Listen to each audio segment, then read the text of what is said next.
I'm going to say again before we start this video that I am not the consummate expert at arrowhead hunting. I've been doing this for about 50 years, really serious for probably 20 of it. Fighting a lot of arrowheads, but that doesn't mean I know everything. But we're going to try to pass along what I do know, try to get y'all some information that you can use, and maybe we can share some ideas. Definitive guide to arrowhead hunting coming your way. I'm Dale Verts. Going to wade through that to get down to the creek. Probably about 10,000 chiggers and tiggers and what else between here and there. I got some spray on. It's a beautiful cool day, 100 degrees, 100% humidity. Here we go. Stay tuned.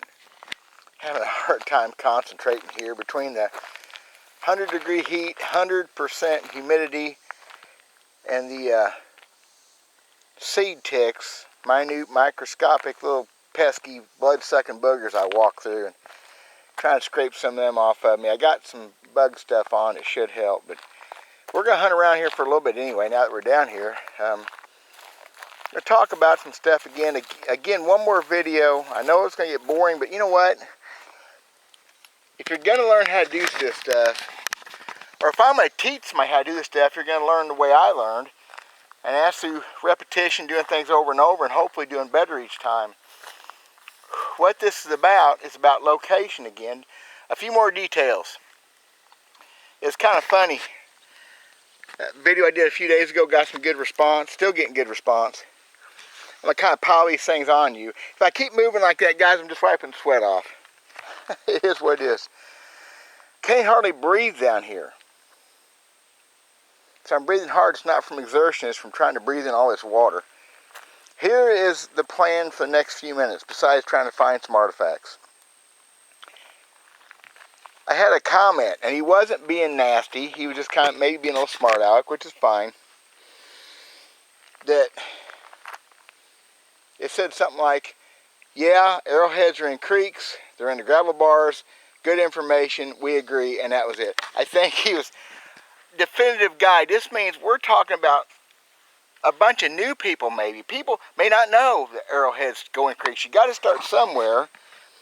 And the fields and creeks surrounding water within a quarter mile on each side to a half mile, that's that corridor, that's the territory, that's where people lived.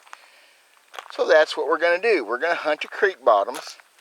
We're going to hunt the fields that surround the creeks. And I'm going to get some more detail on that later, and I'm going to share some things. My last video is going to be a secret video. I'm going to let go everything that I've found that makes things better for arrowhead hunting. Maybe it'll help somebody. I still have people say, hey, I watch your videos, and it helped me find stuff. It helped me find my first point. So that's a success. That's what we're going for.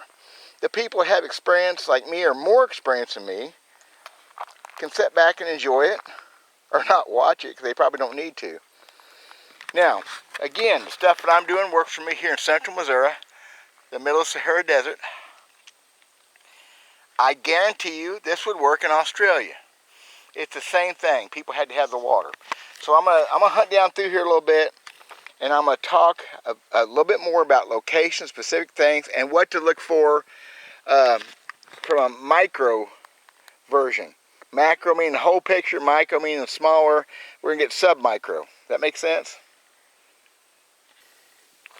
Okay, more to the point thing about this creek hunting. And I've covered this in other videos, but since this is a definitive guide for what it's worth, talk about it some more here. Now, while not as bad as being out in the field with all them acres and acres and acres and acres and acres of dirt, you're more limited here to where to look. But, that being said, I find points consistently in certain kinds of places, these creeks. Now, before I go any further there, you just need to understand, they're where they're at. Where arrowheads lay is where they're at. You cannot predict it, but you can get close. I found arrowheads in some weird places before, because I'm looking. But when it comes to getting in these creeks, I'm going to share a couple, three things right now that have helped me, but I still look everywhere. But if I had to specifically point out small sections to look at, that's what we're going to talk about real quick before I melt away. Here is tip number one. I prefer, and if I had to exclusively, I would hunt around these rocks. Baseball to softball, mushmelon, that's what we used to call cantaloupes when I was a kid, a mushmelon. Volleyball, boulders, small boulders, riprap. This size rock here seems to stop points better. I rarely ever have found points on pure gravel like this right here. I mean, it's mixed in with the big rocks. You get gravel bars. I mean, if that's all you've got, obviously the points have to stop somewhere. But for me, when I can come up and find a rock size of a basketball like that, it seems to disturb the flow of the water enough that points stop. Now, I've tried to disprove that over the years. I've tried to say, no, it's just the way it is, but it happens. So, if I had a choice to hunt, I'm looking down a creek, I've got a mile to look at. If I got a 100-yard section or a 50-yard section of this bigger rock, it's going to catch my attention more, over and over. I'm going to look everywhere. I'm trying to cover the bases, but I'm going to look at everything I can look at because they are where they are at. But science backs me up a little bit maybe. It's a hydrodynamic thing. It don't matter. Over the years, I have found more points around the bigger, broken up chunk rock like this and have rarely found them on pure gravel unless that's all there was. Now, you get some rivers and maybe some different places where you don't have all this rock. I found them on pure mud banks. It's a joy because you look up that mud bank and you see them from 100 yards away. It's amazing. I mean, they stick out pretty good. Here, of course, it's a needle in a stack of needles. Okay, that's the first tip I'm going to touch on today. Look everywhere. Look around your truck when you get out. Look around it before you get back in it. Look behind the door when you step in the kitchen at home. And look careful because they're just where they're at. Starting to wonder myself how long I can stand this out here. So let's talk about the next lesson. As far as location in the creeks, this section of creek here winds. Not crazy, doesn't come back in on itself very often, but it winds around. I'm wiping the sweat off again. And it comes back into itself once or twice. It bounces back from bank to bank. It does some different things. And over the years, I have found more stuff where these creeks make these little jogs and bends, pile gravel up in corners, than I have in long straight stretches. Again, I think it's a physics thing that these points are just going to flutter down where there's more places to be caught, maybe. Does that make sense? I think that makes sense. Makes sense to me, I guess. Piece of heat-treated rock right there.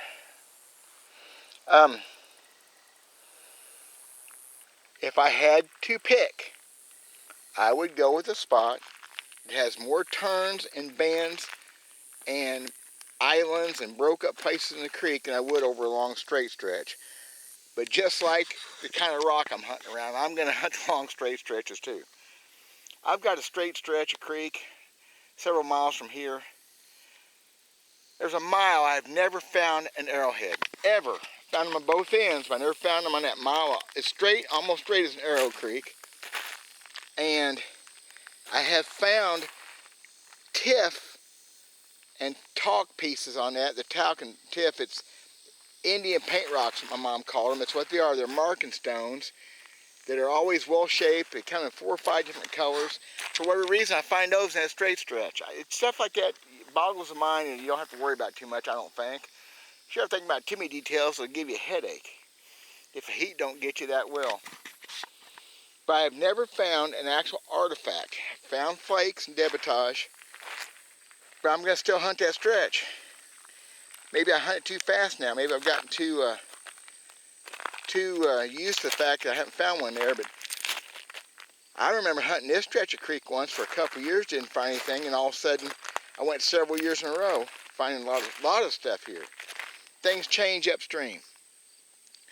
banks wash in, ditches open up. Man moves dirt around, and it washes in the creek, and it changes things, okay?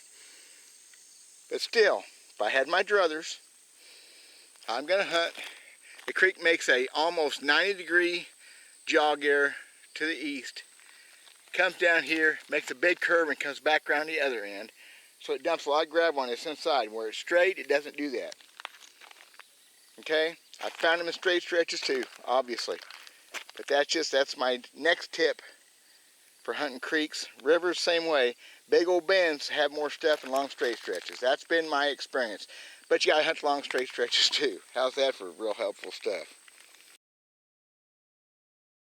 Okay, the tip for this video, pretty cool tip, is these root wads. If you see, there's rocks hung up in those roots. I find them growing in these roots. Matter of fact, a root's growing around them. Look at that right there. See y'all? That thing's part of the wood. Look at that. That grew around it. What's that mean to artifact hunters? Look at it. The same way here. They're in the wood. What that means to an artifact hunter. This thing fell out of the creek bank, somewhere upstream. When it fell in, it brought a bunch of dirt in with it. And of course, sometimes they bring artifacts in with them too. They're growing out of territories, they fall in the creek, and I have found numerous points in root wads over the years. I would love to find one buried in the wood like that. I'd have to cut it out and keep it that way. That would be awesome. That's my tip this week. Always look at the root wads and watch for snakes. Again, y'all, a lot of this stuff that I'm putting out in front of you is strictly common sense stuff. It won't be anything that's the experienced guys are not going to be rocked back on their heels by. Hopefully they're ones that are still watching, nodding their heads, saying, yep, that's the way it is. That's the way we find stuff. And thinking things they could add to it. I'm trying not to do it all at once. Number 3. I think it's one thing I'm going to do today because it's fairly important. Creek channel intersections where ditches meet the creek, where two creeks come together, where a creek hits a river. Now, as far as the creek bed itself is concerned, it's huge. Those ditches bring a lot of stuff in over the years. It takes a long time for a point to come down a mile of water to get to a creek and whatever. But a lot of them come down them ditches. But you don't always find them in the ditches. Rarely. Sometimes. I've never found a mother lode in a ditch. There's some more. Real quick, there's some more heat-treated rock right there. Been cooked by a campfire or by cooking to make an arrowhead. Anyway, so immediately downstream of those junctions, not right at them so much. Of course, you hunt everywhere. You hunt the straight stretches, you hunt the pea gravel, you hunt the mud, and you hunt those junctions directly downstream. So I guess if you want to think about that, put that in a context that works, find a place where a bunch of ditches come together in a short area. And it dumps more rock in, it changes the flow of the water more, and it does put artifacts in, so downstream of that is going to be a honey hole. In this stretch I'm in right here, there's a ditch comes in here about every, quarter mile or so, probably the average. But I've got places on these creeks where a ditch comes in every 50 yards in places. That's good stuff. And over the years, I have found more stuff in those kind of areas. On a broader, grander scope, we'll talk about that in another video. We'll talk more about land hunting. Is when you get those creek intersections and river intersections, it made more habitat, more water for more game, and obviously over the years more people to be on. So obviously it's a good place to look as far as the landscape goes. How's that? Is that anything? Anybody get anything out of that, I hope? Well, y'all, it is hard to breathe. The air is heavy out here. I'm going to call it quits. I hunted maybe a third of this one gravel bar. I'm not hunting good enough. I can't keep a sweat on my eyes. I tried to wear my glasses over there in the sun. They fogged up. It's more about teaching you guys stuff anyway. It'd be cool to find a point and back it up, though, of course. I've got sweat running in places that just ain't proper. Hope it all made sense. There'll be a few more videos. There'll be more detailed stuff. Of course, I'm not being able to hunt on land this time of year because of crops and things, but still, we're going to talk about land stuff. We're going to talk about, I'll keep talking location. I'm going to talk about what arrowheads look like. Just a plethora of things. Hopefully you'll get something out of it. Right now I'm going to go home and I'm going to drink a bunch of water. Maybe have a Gatorade. Maybe have a tuna fish sandwich or whatever my wife's got going. I think I'm going to ride my bike this evening. Gets down in the mid-90s, cools off. Because I'm a hickbilly, and that's what crazy hickbillies do. They ride their bikes when it's this hot. Thank you guys for watching. A couple, 3 days from now, we'll do this again. I'll think of something else to talk about. God bless. Take care.